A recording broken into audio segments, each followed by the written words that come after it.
Hello and welcome back to the Money Mindset Hub podcast. I'm your host, Carla Townsend, a money mindset and success coach for purpose-driven entrepreneurs who are ready to dissolve their money blocks and shatter their income ceilings. So today I have another incredible guest for you. She has been in business now for over 15 years, just over 10 as an interior designer and stylist. Now she's a mentor for up-and-coming interior designers as well. So she helps women to find their unique blend of magic by tuning into their intuition and creating a business their way, so that they can create calm within the chaos. She's learned to trust her intuition and use spiritual practices to guide her. And this has always allowed her to be able to build a business that she absolutely loves. She's also a mother and the host of the podcast, She Designs a Life She Loves, that I was recently a guest on. Her name is Katrina Lumsden. Welcome, Katrina. Hello, thanks for having me. Thank you so much for coming on. I cannot wait to get into this. And first of all, straight off the back of that, I just want to know, what do you think was the key factor in actually finding your purpose in interior designs and more recently stepping into mentorship? Well, I think for me, that butterfly effect that we talk about, I started a homeware store way back in 2009 with a girlfriend. We're just sitting there having a wine, and it was an idea that came to us. And we took aligned action and we actually just did it. And for 5 years, we worked in this homeware store, and I had a customer come in and ask me if I would style their home for sale. And I was like, really? Because I used to do all the windows and I loved styling in the store. And she trusted me to do that more than I trusted myself. So I took the plunge. I got onto the internet and I figured out how to actually do it. And that was it. That was how it all started. And I would also have customers want me to help them choose cushions and artworks, and it just gradually grew from there. So it was a really beautiful kind of organic way that it happened. But when I think about what I was like as a child, moving my room around, like all those typical things of designers, it was just a no-brainer. Like, why didn't I figure it out sooner? Yeah. Yeah, well, sometimes it takes someone to actually see that strength in you. Yes. But again, it's that typical, but, oh, is this really me? Am Yeah. I really qualified to do this? The imposter syndrome strikes. Absolutely. But it was beautiful that she noticed that in you. Like you said, you didn't even trust yourself to do it, but Yeah. you just followed the breadcrumbs. Mm. And that's your intuition right there. Yeah. So I think from the very beginning, you've been following your intuition. Always. I always have. And throughout my business, I have taken a few different turns, and I have tried different things more than probably most interior designers and stylists, because I get bored easily and I like to try new things. I'm creative and I'm not scared to give something a go. So if a new idea would come up, or if I felt in my body that it was time to change. So I'd been doing my property styling business for around about 5 years. We were going through some real financial stress and I had a lot of overheads, and every time an agent would call me to actually book a house, because I'd built this really great, beautiful boutique business and it was thriving. But every time an agent called me, I would just get this internal and I wouldn't even want to answer the call. And I was in agony with really bad back and just lots going on. And I got this call this one day and I looked at it and I thought, that's it. It was just that light bulb moment. And I knew that my body was trying to tell me, you need to stop. And I just needed to listen. And that was a very, very big turning point, because when I moved into just doing interior styling and design for homeowners in their home, I didn't really have much of an idea what I was doing then either.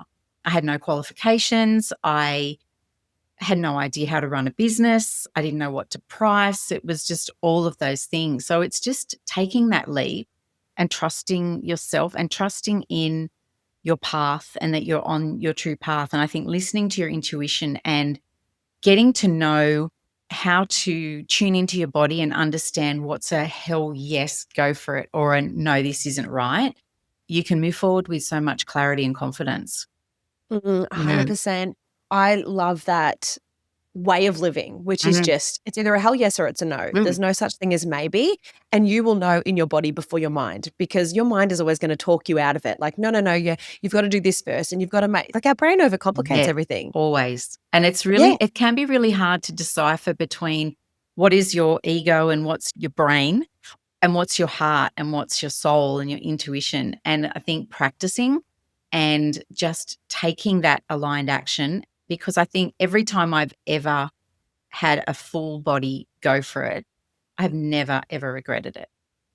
And Yeah. it's how I am where I am now and mentoring other interior designers and stylists. And I was just sitting on the lounge with my husband last night and I said, "Can I swear on here?" Yeah. Pushkin. And I said, "I fucking love my job. I Yeah. love helping women." I've got these women messaging me just saying, "Oh, thanks so much for yesterday. This has changed my life." Or, I've got things going on with my dad who's not well at the moment. And it's that connection. And they're messaging me saying, "I hope your dad's okay." And I'm just like, I love my job. And Yeah. that's been my goal throughout my whole career. What is the point of taking the chance to run your own business and be an entrepreneur and not being in love with it every single second? So when I stopped being in love with it, I made a tweak and I made a change. Yeah. And look, I think too, for some people listening, they might be like, well, how do I know when I've lost the love for it? You will know. Mm. Like Katrina just said, you were getting those messages and you were just like, oh, Mm. I don't want to do this. And it's not that, you understand hard work, right? And we'll go into that with the money and the hard work and all the beliefs and things, but it's not that. It's just like that was aligned and now it's not. It's what you wanted to do at one stage, but now it's not. You've evolved past that. And there's nothing wrong with that. There's nothing wrong with changing. I mean, how many people these days actually leave school, get one job, and that's their career for Yeah. entire life? If they do, it's usually because they've just done what they thought that they should have. And it doesn't mean they're necessarily fulfilled. And like you're saying, all I hear is you're building something that you are fulfilled in doing. And there is nothing like getting messages like that. It's the best thing in the world I know. because, again, being of service, that is how you create abundance and fulfillment and purpose. That's how Joy, you find pure it. joy. Mm. Exactly. Mm. So, with the spiritual practices and leaning into your intuition, what is it exactly that you have done for anyone who's like, I don't even know how to listen to my intuition anymore? Because let's be honest, when you go through school and, society, you're not taught to listen to your intuition, even though women are so incredibly intuitive. You are pretty much told what to do and how to think. Yeah. So, how did you tap back into that inner guidance system then? It all happened through life experience when I was going through some really tough times. And it started with Catherine Zenkina from the Manifestation Babe. I don't know if you know that podcast and who she is, but I decided I wanted to start manifesting a better life. And I could not see a way out of a hole that we were in at that time. And so I started listening to her podcast and downloading her free resources and meditating. And I think for me, learning to meditate and to calm this monkey mind was huge. Like I was definitely suffering from depression at that time. And so learning to meditate, but it was always guided visualization. So like a lot of people say to me, I can't meditate. I just, drift off but I've never been able to just sit in a quiet space with some music and just zone out. That doesn't happen. It's guided meditations. It's speaking and guiding me through a beautiful, lush garden or whatever it might be. And so I started to see how much better I was feeling, how much more positive I was feeling. And it was through doing these meditations that I really started going inward and listening to the validation in my body rather than validation from external sources and knowing. And it was practice. It's like a muscle. You just got to practice. I have this little tool that I teach my clients, and it's not mine. I've just been taught this as well. But you actually just sit in quiet space and listen and tune in and just no distractions. And then you start asking yourself questions like that are a yes or a no answer. So it might be, I have 3 children, and you see which way your body sways. So if it sways forward, it's a yes. And if it sways back, it's a no. And it's not always accurate, but it is a really great way to start testing your body And so when then you come up with a situation and you just don't know what to do, you can just quiet your mind and just sit with it and feel into it. And when you do listen and you take aligned action and you follow that path and it worked out amazing, to really take notice of what the feelings were in your body when you knew that was right. And that's that practice. The more it happens, the more you actually follow it or don't follow it. And you've got that feeling like, oh, I don't feel like this is right, but you don't do it anyway, or you whatever that is. That's how you learn, just from practice. Yeah, I am like you, the monkey mind. And I too have to do guided visualizations. And that's what I create and I've shared with clients because I can't do it otherwise. And I mean, I shouldn't say I can't do it. I haven't learnt to do it. I haven't practiced it enough, but it has to be guided for me because, there's a million different tabs open in your brain at all times. And I don't know about you. Actually, I think you're pretty similar, because I remember you saying you feel guilty just sitting down and having like a Netflix day because there's a million things you've got to be doing. Yeah. I'm the same. I really struggle to switch off and I find it's almost like I have to force myself. And I know there'll be a lot of people listening too that listen to this and go, oh, meditate. Like, where do you even start? It doesn't have to be long. Right. It can be like 5 to 10-minute ones and you sit there and it's guided and all you need to do is practice to just get out of your mind, get back into your body, get out of your mind, get back into your body. And whatever's popping into your mind, just push it past. Yeah, Not right bring it now. back. And just exactly listen to the voice. Listen to it and listen to it. And you know what? It does take practice. And I always find too, when I feel the most, I'm not going to say, I feel like overwhelm is just like an emotion. And it's probably when we need to just like, we're doing too much and our boundaries are probably getting a bit swayed.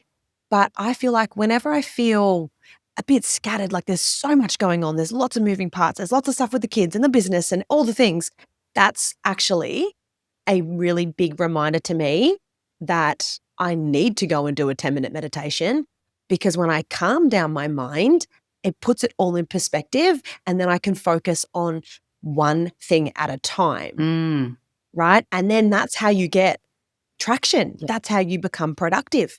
Because I also think us women, and I know I'm guilty of this too, us women think, oh, but we can multitask and all of that. No, the research shows that we shouldn't do that. We've just sort of taken that on like a badge of honor, like, no, I'm really good at multitasking. Yes. It's actually no one is. No. No one is. It's actually really unproductive to do that. I don't know if you do this too, and I'd love to know what you do in order to stay focused and to not procrastinate, again, because it's a big block that comes up. Yep. But what I do is I just shut every tab. Like if I am working, like right now I'm doing this, I've got you're here and I've got like my notes and questions. That's it. That's all I've got. And that's all I'm focusing on because it's one thing at a time. And I want to be fully present. I want to be fully present in the moment. I want to be fully present with you. So I don't want notifications and things going off and all of that. So I think just one thing at a time is the best way to do it. And again, it helps you learn to control your own mind. What else do you do to try and stay productive in this, like such a busy life that we've got? You're a mum as well. There's lots of moving parts. Yes. What do you do to stay productive and focused? One of the biggest things I do is just sit down on a Sunday afternoon or Sunday night and I map out my week and I actually put in little time blocks in my Google Calendar so that is what I'm doing at that time. Now, I do like working intuitively as well. So if I wake up that day and I'm feeling shit and I look at my calendar and think, like, I just don't feel like that, I won't do it. I will switch things around. Like I'm not that, what's the word? Like regimented? Yes. But one thing that I know for me is I just need to walk away. I need to pack it all up and just go down the beach and buy a coffee and sit down the beach for 20 minutes and then come home or take the dog for a walk or because I know that I can sometimes like you have all the tabs open and you get like it just happens and suddenly you're answering emails, then you go down that rabbit hole and then you've forgotten that you're actually doing that and I've got to record an episode and sometimes I've just got to close all the tabs and walk away and reset. And that can also just mean sitting outside in the sun and just taking some deep breaths and doing a little meditation. But whatever it is, I always just come back in so refreshed and revived, just ready to go. And like you, one thing at a time. What's on the calendar? What's a non-negotiable that I have to do? and I get that done. And then after I've got that done, how am I feeling? Keep going. Yep, let's go. So yeah, it's honoring your body doing it like that as well. It's honoring your, like we've talked about this before. I'm a projector and you're a projector, and I know that I can just go, go, go, go, go, and then I'm fall in a heap, burnt out and exhausted. So it's listening to those signs and going, okay, today's not the day to do that massive task. I'm going to wait and do that when I'm feeling really energized to do it. Yeah. Mm. So for anyone listening, a projector refers to your human design. And I have had Nicole Towers on the podcast twice now, so you can go and search that. Just go to moneymindset.hub.com/podcast. There's a little search option. So you can search for guests and topics, search human design on there and go and have a listen if you want to know what you are and how that relates to you. So we're both projectors. Now, the beauty of a projector is the fact that we can get so much done in such a short amount of time, but we have to be focused and we have to shut down the tabs and do one thing at a time. And all of a sudden, it's like you've literally just crammed a whole 8 hours into 2. It's insane at the pace, but it isn't like we can't work past that Yeah, it's not point. sustainable to do it. No, it's not. And it's so interesting because, even you saying that, it was making me think that I think the way that we're conditioned throughout school and things like that is just we're conditioned to run like men. We're conditioned to operate like men. Yeah. But when you are a woman in business, we have different cycles, hormones, all of that. And we need to really honor that as well. So we can't wake up every day and be like, right, this is the plan every single day. And I'm going to work 8 hours and this and that, because sometimes you are exhausted. Your hormones, depending on where you're at in your cycle, everything. Yeah. If you've got children, they're waking up at night. Like, you've got to honor the season that you're in too. I struggled with that for the longest time. Me too. Yeah. It took me years and years to figure it out, which is why I love giving my clients shortcuts, because it's like, please don't do this, because I probably burnt out 3 times in my business. Yeah. And until I finally went, oh, come on, like, you know the signs, you know what you're meant to be doing. Finding out my human design, that was huge for me. It was validation. It was like, that's why I do that. And I really loved diving into that. So I would say to people listening, definitely, if you don't know what your human design is, to listen to those episodes and find out, because, yeah, very cool. It is. It is. Yeah. So let's talk about money. What's a belief that you once held about money and success that you've now debunked? A big one. I mean, obviously, I've got what most people have, that childhood belief of money doesn't grow on trees. It's hard to get money and all those sorts of things. But as an adult, I think we went through a financial situation where I then believed that bad things will happen when we've got money, kind of thing. So my husband's a builder, and he had really thriving building business, and we had ripped apart our house to renovate it.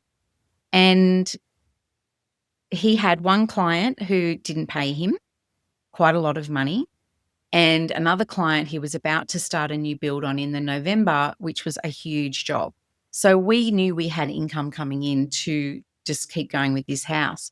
And then all of a sudden, he didn't pay. The person that was building the house said, oh, I think I'll just buy, they had a lot of money. I think I'll just buy a house on the waterfront and not worry about the build. So they let that block of land just sit there. So he had no income coming in. And so we had this house that had no back walls. It just had timber panels on the walls, and the roof was half off, and we managed to sort of get through that. But it was like the house was so bad we couldn't sell it. We couldn't get a loan because he didn't have the job. My income was self-employed, and it wasn't good enough to do much. And so we were in a huge mess, and we actually had to move out. Me and my 3 boys had to move out while my husband, as winter approached, because it was getting too cold in the house. We moved to probably 5 different houses over 3 months, which was friends and family. It was just a really difficult time. And it's taken us, that happened in 2014. So we just clawed our way back, and we renovated that house. And last year we sold it for a record price, an incredibly huge price for the area. And I think over the years with my meditation, law of attraction, doing manifestations, changing my outlook on things, and the money doesn't measure our worth. And I think that's where we both were. We both felt so, my husband felt like he'd failed the family. I felt like, I couldn't do anything to help because I wasn't earning enough like, it was just this situation. And it was a difficult situation to dig ourselves out of, but we came out the other side and completely transformed the way that I believe and think about money now. So, that was a very long answer. Yeah. Well, it's not that it's not hard work. Let's just say that. Mm. But I know that there's this constant belief that money's hard work and you got to work really, really hard. You've got to burn out and all these sorts of things, or bad Mm. things have to happen before something good will come of it. But Yeah. it's not always Mm. the case. But I think the beautiful thing there, what you said, was around your self-worth is not attached to money. And Mm. honestly, when it comes to the money work, when it comes to money mindset, it is all rooted in your self-worth and your self-belief. Because in this day and age, everyone, until they, I suppose, begin to learn otherwise, attach themselves to the amount of income they're bringing in. Like Mm. when Yes. someone says, so, what do you do? Or who are you? Like, have you ever actually asked yourself, who am I? And instantly your mind goes, well, I'm this and I'm this. But also you think in your head, you maybe won't say it out loud, but you'll think in your head, I'm a this K earner as well. Mm. Like you will Mm. put yourself into an income bracket as well. And until you can start to remove those beliefs that you had and start to see different options and different possibilities, you'll always sort of limit yourself within what you have had evidence for. Yes. And I get that, but there's always this shift that has to happen. So Mm. for you, with that hard work piece, because you grew up in a family where it was one of the common sayings was money doesn't grow on trees. I'm the same. I feel like that was my mum's favorite saying, right? Oh, yes. Yeah. Money doesn't grow on trees. But then from being shown that you've got to work so hard for money to the point of sometimes, burning out, things don't go to plan. It's like failure after failure. How has working on your relationship with money contributed to your success? Oh, look, I've had to do a lot of work. I've worked with a lot of mentors as well who have really shown me and taught me that I was attaching my success to how much I was earning. And I was then creating pricing around what I believed that I was worth, which is, we shouldn't attach our worth to a financial amount. So yeah, again, through the meditations, through journaling, through affirmations and really doing the work internally to believe that I have value and that what I am earning and how much income I'm bringing into the family. Because as a woman, as a partner, I always wanted to feel like I was contributing, and I always felt that it was never enough. I was never contributing enough, and again, that I guess just comes back to that money mindset. And my husband was never somebody who said you have to earn this much. He's always encouraged me to do what I love. But there's still, is this like, I have to, I have to, I have to. And so, yeah, there's a lot of internal work to do. And I definitely think that I start, and I do this with my clients, I create a list of all the things that I have achieved that I'm really good at. And I create affirmation voice messages in my phone. I just record it in voice memos. I make sure it's about 4 minutes long, and I get my clients to do it as well. And then if I'm going through a stage where I'm feeling like I'm going down that rabbit hole again, I will just listen to it. Or even if you listen to it every morning when you wake up. And it's just this dialogue that is changing your language and changing the way that you speak to yourself in your mind, and you speak out loud to other people as well. Because the more you do that, the more you believe it. Mm. So the actually speaking and saying, am a successful interior designer, for example. I am earning an incredible income. I contribute so much to my family. I have been able to be a stay-at-home mum with my children while I was working. So just all of those little things, because sometimes we forget, like we were saying, we Mm. attach everything to how much money I'm bringing into the family or how much money I'm earning. But all those other beautiful things that I've been able to create, like a beautiful home and my husband can come home and have a dinner cooked. How nice would that be? Yeah. And I think too, you just hit on a really good piece there too, because I think for a lot of women listening, maybe they work part-time or maybe they are a stay-at-home mum, but they still have this drive to create something of their own because of what you said, right? Because of the contributing piece.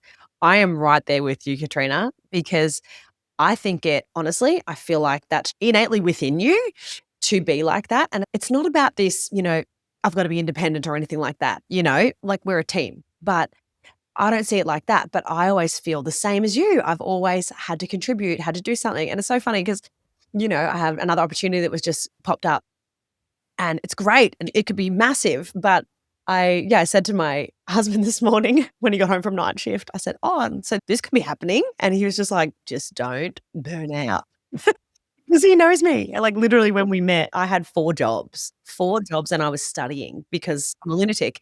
But I've always been like that. And I feel like it's not something bad about me. I actually think it's one of the greatest strengths, and you're the same, right? It's not that it's not enough. You love where you're at. I love the fact, like I'm in that same position, is I am a stay-at-home mum, but I get to work on my business as well, and I love that.